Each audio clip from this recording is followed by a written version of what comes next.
In this video, I want to show you a couple examples of the power rule, and at the top of the screen you'll notice that I have the very formal definition of the power rule included here. And just to give you a real simple example of how this works and to kind of hopefully make it a little bit more understandable, let's start with just a simple function. Let's say y equals 3x squared. And the power rule simply says to take the derivative of this function, you need to move the exponent down in front as a multiplier and then decrease the exponent by 1. So in other words, we're going to take the derivative by keeping the coefficient of 3 there, moving the exponent of 2 down as a multiplier, and then decreasing that exponent by 1, or just subtracting by 1. So that the derivative is 6x to the first power, which, as you know, we can write as simply 6x. And just before we dive into a couple of examples, let's talk about what happens when we apply the power rule and our function is equal to simply a constant. Let's say y equals 5. So in order to see how the power rule works here, let's rewrite this function as 5x to the 0 power, which we can do because anything to the 0 power is just equal to 1. And so essentially what this is here is 5 times 1. But I wanted to rewrite it with a variable and an exponent so that you could see what happens when we apply the power rule. So we're going to use the same process. We're going to keep the coefficient of 5. We're going to bring that 0 exponent down as a multiplier, and then we're going to decrease the exponent by 1. And check out what happens. 5 times 0 is 0, and 0 times anything is just 0. So when we take the derivative of a constant, we end up with a result of 0.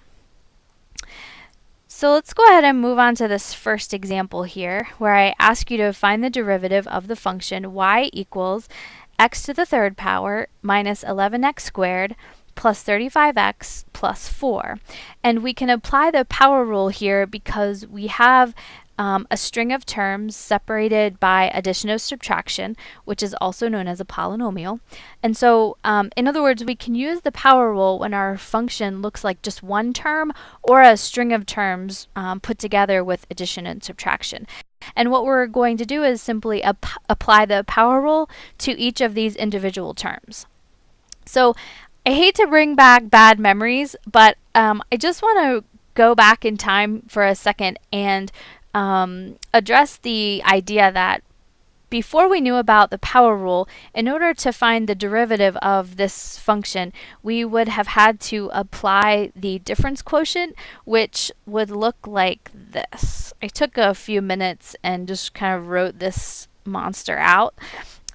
So I've rewritten the function here, and then to apply the difference quotient, we would take the limit as h tends to 0 of f of x plus h minus f of x all over h.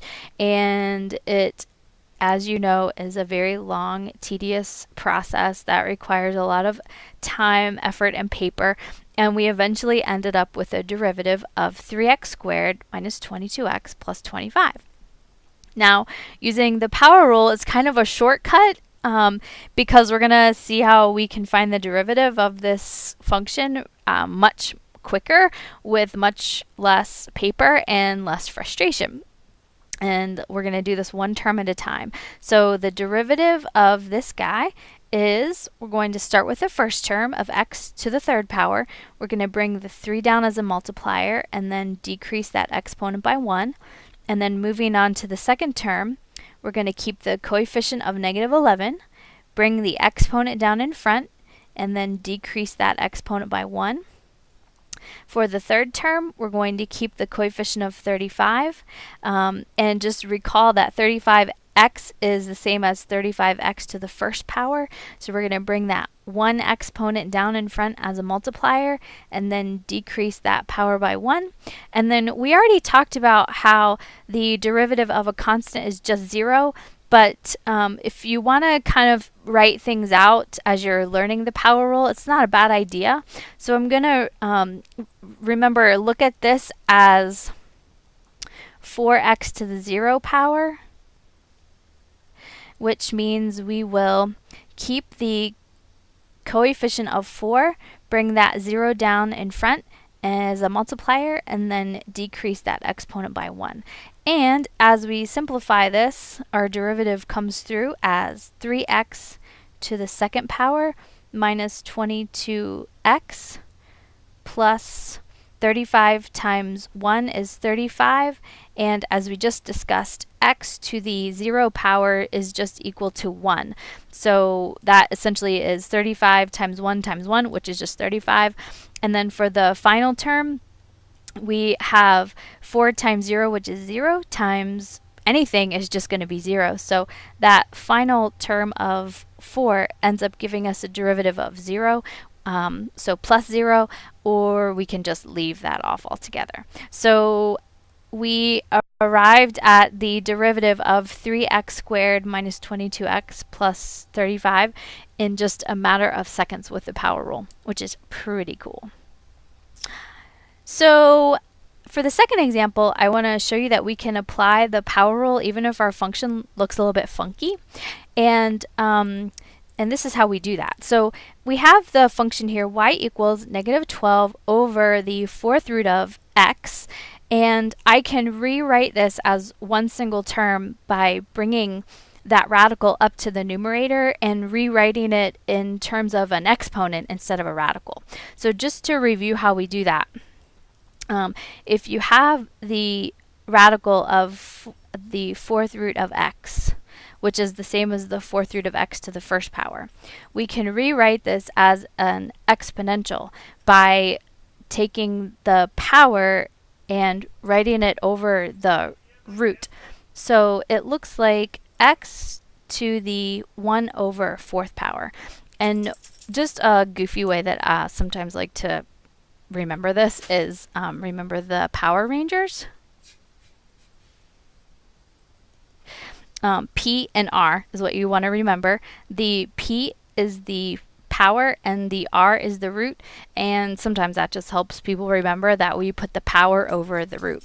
So anyways, it's kind of goofy, but it works. So we can rewrite this function as y equals negative 12 all over x to the 1/4 power, and then we can bring that x to the 1/4 power up to the numerator by rewriting it as a negative exponent. So negative 12 x to the negative 1/4 power. And then after we rewrite it using all of those rules that we learned back in algebra class, taking the derivative actually becomes pretty darn easy. So again, to find the derivative, we are going to keep the coefficient of negative 12, bring that negative 1/4 down as a multiplier, and then decrease our power by 1.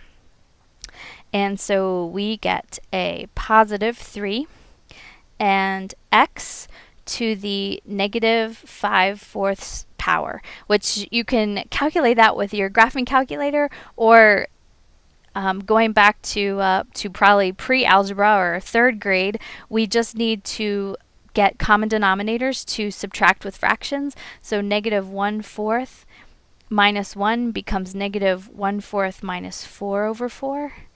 And then we subtract the numerators, which would give us negative 5, and keep the same denominator of 4. So our derivative again is 3x to the negative 5 over 4.